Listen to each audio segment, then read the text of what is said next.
Hola, ¿qué tal? Muy buenas noches. Mi nombre es Jaime Chincha y en el Perú de hoy nada está dicho. Hoy el presidente Martín Vizcarra, junto al premier del Solar, el ministro Ceballos, recibieron a los representantes de 6 bancadas del Congreso de la República. A decir verdad, 6 bancadas que están a favor del proyecto de adelanto de las elecciones. Así que mucha controversia no hubo en Palacio.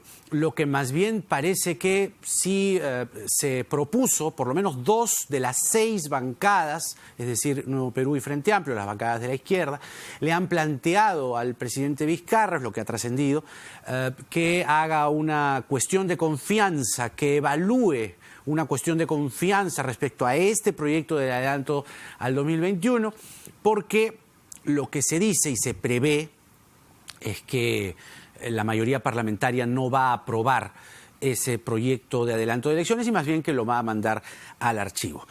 Úrsula Letona, congresista fujimorista, está con nosotros. Gracias por venir, congresista. Gracias a ti, Jaime, por la invitación. Todavía es fujimorista, ¿no? Pertenezco a Fuerza Popular. Formalmente, en tanto no se acepte mi renuncia, yo sigo perteneciendo a la bancada de Fuerza Popular. Vamos entonces. A ver, vamos primero por lo que acabo de comentar en la presentación, de lo que ha podido ver y oír, que es lo que todos hemos podido ver y oír desde fuera. ¿Hay algo con lo que esté usted de acuerdo respecto al proyecto de adelanto de elecciones? Yo creo que hay cosas que rescatar. Siempre primero hay que ver el lado positivo. Nos ha permitido a quienes tenemos una capacidad autocrítica ver qué cosas hemos hecho mal, porque como todo grupo de seres humanos también hay aciertos, pero también hay defectos. El propio presidente del Congreso ha hecho una enumeración de las cosas que se han hecho bien. El otro día en la Comisión de Constitución varios congresistas enumeraron por qué no se sentían confrontacionales y el presidente ha hecho lo propio. Alberto Belaúnde escribió incluso un artículo diciendo cuáles habían sido los errores del Congreso o de la mayoría del Congreso, y yo creo que eso nos permite como que sincerar las cosas. Oye, todos hemos cometido errores, pero en esa lógica de la autocrítica y de la necesidad de construir consensos, yo creo que es positivo que el presidente escuche a todos. Yo no voy a negar que estas 6 bancadas representan un número reducido de congresistas, ni siquiera llegan al 50% del Congreso, pero creo que es necesario escuchar a las minorías, a las mayorías, y en esa lógica yo sí creo que hay todavía espacio para plantear soluciones a esta crisis que se ha originado por el proyecto presentado por el presidente para adelantar las elecciones, pero que tiene larga data respecto de la relación que hemos venido teniendo Ejecutivo y Legislativo y que para nada le hace bien al Perú, ¿no? Dice usted algo que en este contexto y viniendo del Congreso suena saludable, por decirlo menos, o le hace a uno respirar un poco en medio de tanto enfrentamiento y tanto encono. Usted dice que usted es de las que sí tiene autocrítica. Yo creo que hay que tener capacidad de autocrítica. Hay varios que no, ya me dirá usted. Pero dice además que hay cosas que hemos hecho mal. Sí. ¿Cuáles son las 2 más graves para usted? Yo utilizo mucho el termómetro con mis hijos mayores. Ajá. Uno tiene 16 y la otra tiene 12 y sí que ya se van dando cuenta. ¿Y qué le dicen? Y el otro día conversábamos, decía, mamá, pero sí, el presidente Vizcarra no puede, no habla de una obra emblemática o de un proceso emblemático. Habíamos estado en Piura, por ejemplo, de la reconstrucción, pero ustedes tampoco tienen una reforma emblemática, ¿no? Entonces uno se pone a pensar con las cosas que hemos podido sacar juntos, Ejecutivo y Legislativo, y sí, por ejemplo, pudimos haber sacado la reforma laboral, pudimos haber hecho una reforma importante del sistema de salud, pudimos haber hecho una reforma importante para la competitividad. Estamos a 3 años, faltan 2 constitucionalmente. Yo, en la misma línea de la autocrítica y de la posibilidad de construir consensos, creo que todavía habemos en el Congreso gente que sabe hacer reformas, que tiene ganas de hacerlas, que está, como lo ha dicho el congresista de la Che, ha tendido la mano y que esperamos que sigamos ese cauce. Yo he tenido una excelente relación durante estos 3 años con los ministros de Economía, incluso con los presidentes del Consejo de Ministros. Hemos visto temas juntos, hemos trabajado temas juntos. Siempre ponemos de ejemplo la ley de reconstrucción. En Chile demoró 7 meses, aquí 48 horas. Sentados los 3 ministros y 9 congresistas hasta las 3 de la mañana. Hay quienes dicen que una de las cosas más graves que ha hecho la mayoría parlamentaria, no necesariamente con su voto, es la obstrucción a la lucha contra la corrupción. Es decir, la obstrucción a que se investigue firmemente a los exconsejeros del CNM, por ejemplo, al fiscal Chávarri, etcétera, etcétera. ¿Coincide en esa crítica? Yo creo que hay que mirar en su contexto. Ha habido informes, en algunos casos deficientes, ha habido también, y en esa línea de la autocrítica, mucha presión mediática sin conocerse los temas de fondo. Yo creo que nuevamente, tanto a nivel de la Fiscalía como del Poder Judicial, hemos coincidido que se podría trabajar sustentadamente una acusación en el caso, por ejemplo, de los consejeros y del expresidente, el ex juez Inostroza, en el delito de crimen organizado. ¿Por qué te digo esto, Jaime? Porque se ha criticado mucho la decisión que se tomó. Finalmente, nosotros, el Congreso, destituyó a estos consejeros, los inhabilitó y los acusó por delitos. El delito que no pudimos sustentar, porque lo digo como pleno, porque ahí fue donde se propició un mayor debate, fue el de crimen organizado. Y exactamente por los mismos motivos que dijo España. Entonces, yo sí creo que, y como lo ha dicho las fiscales del Callao, todavía hay espacios, sí. Ellas están construyendo, ha pasado mucho tiempo en la investigación, están construyendo un nuevo expediente y espero que en ese proceso esto se haga menos mediático y más legal y jurídico para poder tomar una decisión. Pero volviendo al asunto del entendimiento que tendría que haber y que no hay de momento entre la mayoría del Congreso y el presidente de la República, ¿cómo se explica usted que al día siguiente de la reunión entre Martín Vizcarra y Pedro Olaechea, la mayoría parlamentaria impulse investigaciones contra la SUNEDU, contra las encuestadoras, contra el presidente, contra su hermano, contra todo lo que se les cruce? ¿Usted es de las que toma distancia de esta agenda? Sí, yo lo he dicho, totalmente. Lo he dicho claramente. Creo que en esta ocasión yo estoy del lado de la convocatoria que ha hecho el presidente del Congreso, el Congreso Olaechea, de un espacio de diálogo. Y un espacio de diálogo implica no renunciar a la fiscalización, pero la fiscalización en los temas que conversen con la agenda. Por ejemplo, del sistema de salud. Podemos iniciar una investigación respecto a cómo la Comisión de Fiscalización podría proponer mejoras para evitar el desabastecimiento, qué errores hay en la ley de contrataciones, pero no investigaciones que puedan servir a ciertos sectores para justificar la ruptura al diálogo. Nosotros tenemos que tener, y lo ha dicho, ¿no?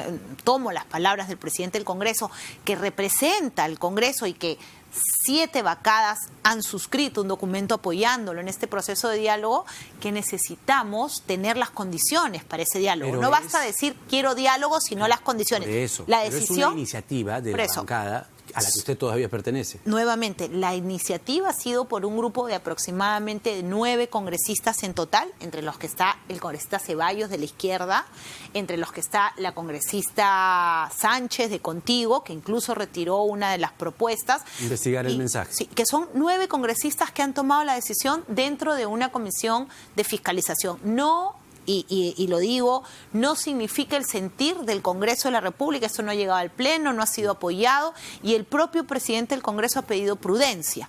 En ese sentido es que yo me he distanciado y lo he sostenido. Nosotros tenemos que generar un espacio de diálogo y estas decisiones lamentablemente no sostienen el diálogo. ¿Quiere decir entonces que usted está formalmente distanciada de la cúpula que maneja hoy la agenda en Fuerza Popular, mayoritariamente hablando? Entiendo que estos temas no han merecido, porque se lo he preguntado directamente a la vocera, no han merecido un acuerdo, obedecen a decisiones personales de los miembros de la Comisión de Fiscalización. ¿A la vocera se refiere usted a la señora Milagros Salazar? Pero ella está, digamos, coincide en muchas cosas con ellos, ¿no? Ha señalado que este tema no se ha visto en la bancada de Fuerza Popular. Pero el de investigar a Vizcarra sí. ¿Y el de investigar a la SUNEDU también? Nos ha dicho que ninguno de los acuerdos de las comisiones han sido parte de la agenda de la bancada, que es la que finalmente, yo no diría una cúpula, las decisiones de la bancada de Fuerza Popular se toman en el seno de la bancada y son transmitidas por los voceros. Yo le he preguntado a Milagros personalmente, sin intermediarios, si esto ha sido parte y me ha dicho que no. Entonces, ¿quién manda a quién? ¿O quién o dónde está el piloto? Es decir, ¿quién manda esta agenda? Yo lo que creo es que hay posiciones discrepantes y que finalmente al interior del seno de la bancada, porque va a tener que haber una reunión, ahí se tomarán los acuerdos que correspondan en los casos en que la vocera pida que la bancada tome una posición. ¿Y usted tiene participación en ese...? Yo no estoy yendo, me han invitado, la congresista Salazar aprovechó ese día para invitarme. Por supuesto que si me invitan voy a ir, no tengo ningún problema y voy a sustentar el porqué. ¿Y usted va a pedir que esas investigaciones no caminen más, se archiven? O sea, yo lo que creo es que no es el momento para abocarnos a esos temas, sino que deberíamos ir a temas de fondo, a temas que de repente en el expertise de la propia Comisión de Fiscalización puedan identificarse como mejoras del marco de contratación, en el caso de contratación pública, en el marco de salud pública y de algunos de los temas que se han visto. Yo creo, por ejemplo, en el caso de la SUNEDU, que la SUNEDU es uno de los aciertos más grandes de las recomendaciones que han habido en el proceso de reforma. Creo que si hay casos específicos de corrupción, siempre los vamos a apoyar, tiene que investigarse, pero en este espacio de diálogo creo que es importante generar todo un ambiente de diálogo. Ahora, sobre esta investigación promovida a la SUNEDU, ¿no cree usted más bien que se debería investigar y esclarecer si es que dentro del seno de la comisión o algunos satélites tienen conexiones con universidades que están siendo investigadas por SUNEDU? Entiendo que hoy día el congresista González, por ejemplo, que es uno de los voceros de Fuerza Popular, ha pedido que se investigue, se aclare por qué se ha hecho esas afirmaciones a nivel de prensa.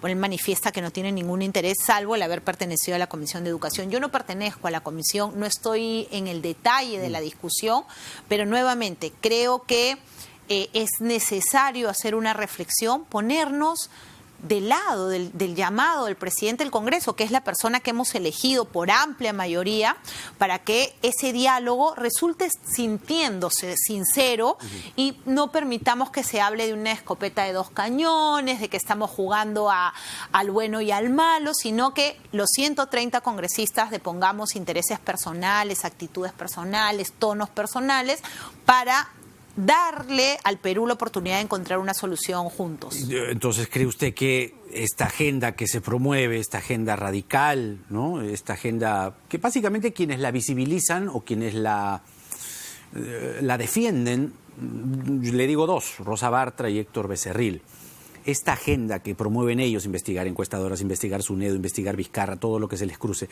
¿le hace daño en este momento al país? Yo lo que creo, y no suelo criticar las decisiones de los colegas, porque somos los mismos. Estamos hablando de una situación grave. Usted en el Twitter dice, es muy grave. Estamos en una situación difícil y creo que en este caso ese ánimo fiscalizador que pueden tener algunos congresistas podría significar para ciertos actores del Poder Ejecutivo una provocación, lo dijo el propio presidente de la República. En ese sentido, efectos de no generar situaciones que podrían ser malentendidas, es que yo preferiría que nos dediquemos a la agenda que ha propuesto el presidente de la República con el presidente del Congreso. Es una agenda mixta que ya está puesta sobre la mesa, ya tenemos el plan de competitividad, tenemos un reto enorme. Ayer salió una publicación, 22.000 millones de soles van a ser devueltos al Tesoro y tenemos, es una vergüenza, pero tenemos a nivel político la oportunidad de corregir con política anticíclica, lo ha dicho Curburneo hace poco en una interesante columna. Oye, veamos dónde hay obras de alcance significativo, destrabemos, identifiquemos procesos. Lo hicimos con la reconstrucción, lo hicimos con los panamericanos, el secreto fue que lo hicimos juntos y creo que no para la foto. Ahora, Daniel Salaverry lo que dice es que esta agenda, ¿no? Esta agenda, investigamos encuestas, investigamos SUNEDU, Vizcarra y todo lo que se nos cruce, la alienta la señora Keiko Fujimori desde la cárcel. ¿Cuánto crédito le da usted a esta versión? Yo lamento las declaraciones de Daniel. las lamento, las cuestiono. Creo que él, en su afán de figurar, y lo entiendo, hasta hoy día estuvimos conversando con un grupo de colegas para tratar de entender su actitud. Él acaba de ser presidente del Congreso, intentó ser reelecto, no se le dio la confianza y tiene una especie de síndrome, ¿no? Él quiere seguir figurando. Y a la gente hablar sobre todo mentir sobre Keiko o hablar mal sobre Fuerza Popular, de cierta manera le ha venido resultando. Yo creo que es un error y yo no voy a comentar sus declaraciones porque no le encuentro ningún asidero de verdad, y voy a tratar de entender que esto se debe a un afán de protagonismo más que a contar con elementos, ¿no? Él lo que dice es: Keiko Fujimori me dijo que me prepare para convocar a elecciones. Ahora, ¿cuánto de cierto puede tener? Porque de allí vino el distanciamiento. Es decir, si uno colige los hechos y dice, oye, pero en las fechas parece que algo coincide respecto a Keiko, respecto a esta agenda que Keiko le dice, prepárate porque vamos a vacar al presidente. Yo, y creo que queda claro que tengo cercanía con Keiko, una cercanía además de amistad, pero también en la relación. Yo fui vocera en ese momento, de este tema de las declaraciones del congresista Salaverry no he podido hablar con ella, pero yo he sido vocera desde julio hasta noviembre. Y yo he participado en las reuniones del comité político, que era el comité de enlace entre la bancada y el partido, reuniones en las cuales a veces participaba el congresista Salaverry, y nunca se ha tocado este tema. Entonces, yo no podría creer, nunca Keiko me ha comentado a mí un deseo de proceder con una vacancia. Es más, creo que la vacancia le haría muchísimo daño al país, como un proceso de desgaste. Oye, eso, que está hablando del 2018. No, yo por eso... Y ha intervenido una periodista que se llama Rafaela León y que es quien ha hecho este libro muy bien documentado que se titula Vizcarra. Y ella pone en el Twitter, dice, 2 episodios Salaverry y Keiko relatados en mi libro Vizcarra, retrato de un poder en construcción. Dice, 27 de julio del 2018, ¿ya? Un día antes de comandar la mesa directiva del Congreso, Salaverry recibe instrucciones de Keiko. Tienes que lograr 2 cosas, es lo que cuenta Rafaela. Que no te censuren la mesa y que Vizcarra no cierre el Congreso. Noviembre del 2018, Salaverry visita a Keiko en Chorrillos y discuten. Ella le reclamó por haber dejado de alinearse a Fuerza Popular.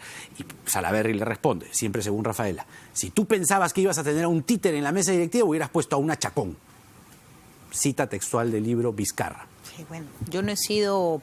¿Nada de esto vio en algún momento? Ninguno. Yo he estado pendiente. Yo asumí la vocería el 28 de julio y he coordinado tanto con el congresista Salaverry, con las otras voceras, Karina Beteta y Alejandra Aramayo, las declaraciones, y nosotros no hemos hablado en ningún momento de un proceso de vacancia. Yo no sé, el congresista Salaverry... Primero, ¿se lo está inventando? No me sorprendería. ¿No le sorprendería? No me sorprendería. Por este afán que usted describe de... Sí, él tiene un problema de tratar de figurar. No le encuentro ninguna lógica a las declaraciones que realiza después de un año, que no tienen no tienen ninguna sustancia y que en todo caso revelarían que el congresista Salaverry ha cometido un delito de omisión de funciones, porque si yo considero que están conspirando para vacar al presidente de la República, voy y lo denuncio.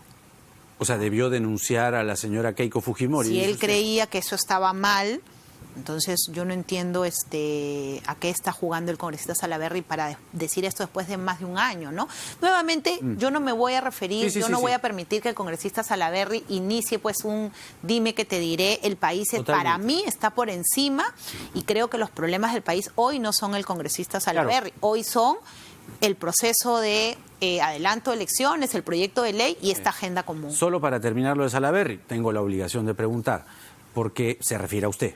Se refiere a usted y señala que, hablemos las cosas claras, dice que su esposo fue parte del equipo técnico, que firmó documentos que permitieron que Odebrecht se quede solo en la competencia. Además dice, no sé, si usted dice que él miente, tendría una capacidad narrativa impresionante. Dice, yo soy testigo presencial de sus amenazas, o sea que usted amenazaba con renunciar. Que no mienta Úrsula Letona. Pregúntenle a Rosa Bartra si fue incluido su esposo en la investigación. Así es, y lo digo con todas las letras. Letona presionó para que su esposo no sea incluido en las investigaciones en la Comisión Lavajato, anoche en Cuarto Poder. Yo lo he dicho anoche mismo. O sea, Por basta Twitter, ver, pues. basta Claro. ver mi carta de renuncia, Jaime. Mi carta de renuncia es del cumpleaños de mi hermana, el 27 de diciembre, y obedece estrictamente a una denuncia. 28 de noviembre. 28 de noviembre, perdón. El 27 fue el cumpleaños de mi hermana. ¿El de su hermana es diciembre o noviembre? Noviembre, 27 de noviembre, el 28 formalizo, el 27 anuncio que me voy, porque una colega de la bancada me acusó de haber cometido un tráfico de influencias en la contratación del video de Carlos Jenny Vives, Vilcatoma. la congresista Vilcatoma. Esta investigación se ha llevado a cabo en la bancada, se archivó, pude demostrar que no había cometido ninguna irregularidad y es por eso que yo me voy. El informe Lavallato ha sido aprobado mucho antes, creo que fue el 6 de septiembre en la comisión y el 6 de noviembre en el pleno, entonces no tiene lógica chantajear sobre temas pasados, ¿no? Lo que parece decir Salaverry, más bien, lo del documento está muy claro, pero lo que parece decir Salaverry es que usted hubiese estado fustigando, es decir, y estamos hablando, usted presenta 27 de noviembre, 28 de noviembre y esto fue el 20 de septiembre, que podría estar diciendo desde antes, voy a renunciar. La única vez que yo he conversado de una renuncia, la primera persona con la que he hablado en la renuncia ha sido con Keiko Fujimori. ¿Cuándo? En el penal. ¿Cuándo fue? Supongo que el mismo 27 o el 28. ¿Le llevó la carta? Sí, la primera persona con la que yo conversé fue ese. Yo no he conversado con el congresista Salaverry sobre mi renuncia. Nunca he tocado el tema con la congresista Bartra. Nunca. Mi esposo ha asistido a todas las citaciones que le han hecho desde la época del congresista Pari hasta la época de la congresista Bartra.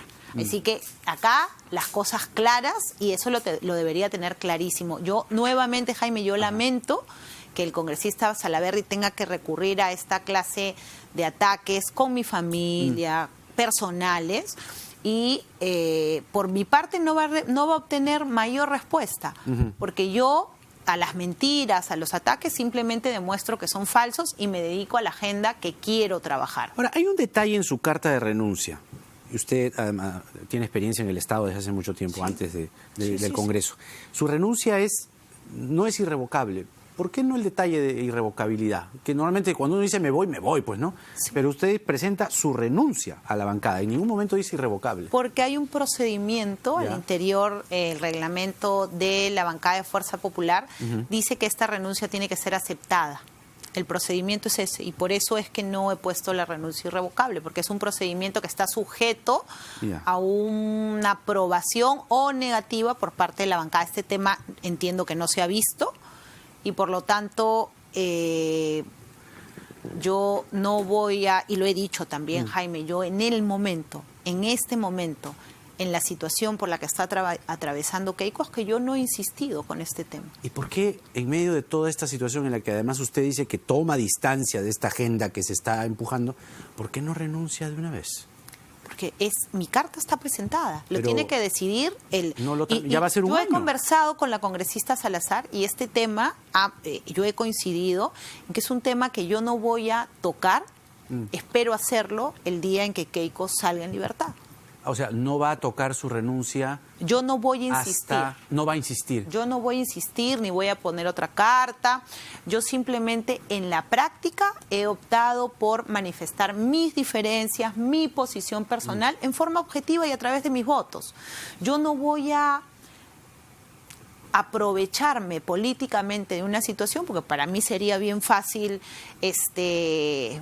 y como comprenderás, invitaciones de otra bancada he recibido, irme. ¿Ah, sí? Pero ¿De quiénes? No lo voy a Pero se dice que va a esperar a que yo voy a esperar que este tema se defina. En el mejor de los casos serían 9 meses más. No, yo voy a esperar que este tema se defina por parte de Fuerza Popular. Los 36 nuevamente, está en la cancha de Fuerza Popular.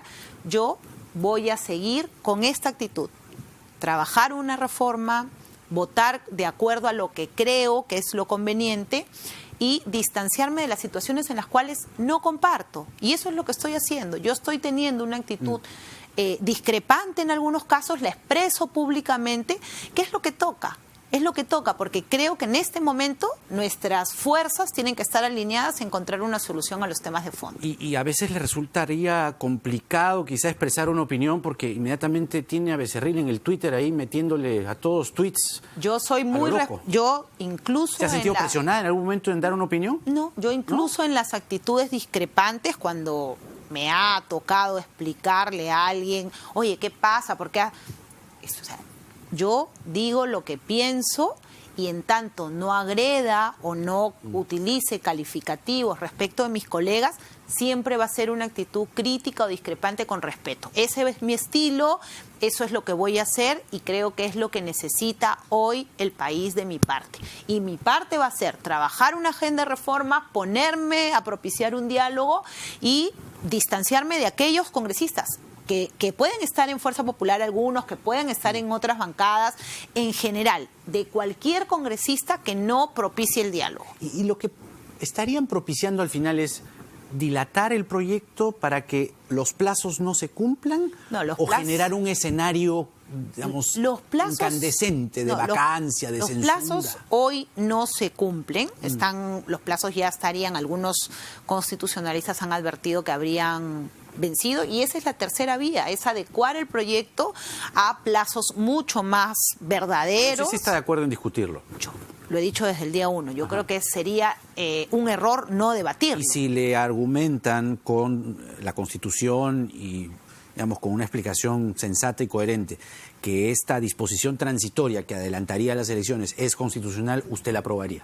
Yo lo que creo es que hay que capear el sustento. Si tú has leído la exposición de motivos, decir, oye, vamos a adelantar porque no nos llevamos bien, porque hay una situación insostenible. Cosa que es verdad, ¿no? Pero sí, bueno, hay que darle más carne al sustento. Hay que constitucionalizar el sustento, porque si no, imagínate, pues a la próxima viene un presidente que no le gusta que sea 5, sino 8, y tenemos en la práctica un dictador. Creo que es importantísimo que respetemos el marco constitucional, que veremos qué es lo que necesitamos y que trabajemos la reactivación de nuestro país. Muy bien, Úrsula Letona con nosotros, congresista aún de Fuerza Popular, y dice que no va a insistir con que se tramite la renuncia en tanto Keiko Fujimori permanezca en prisión. Gracias por venir. Gracias a ti, Jaime. Hasta la próxima.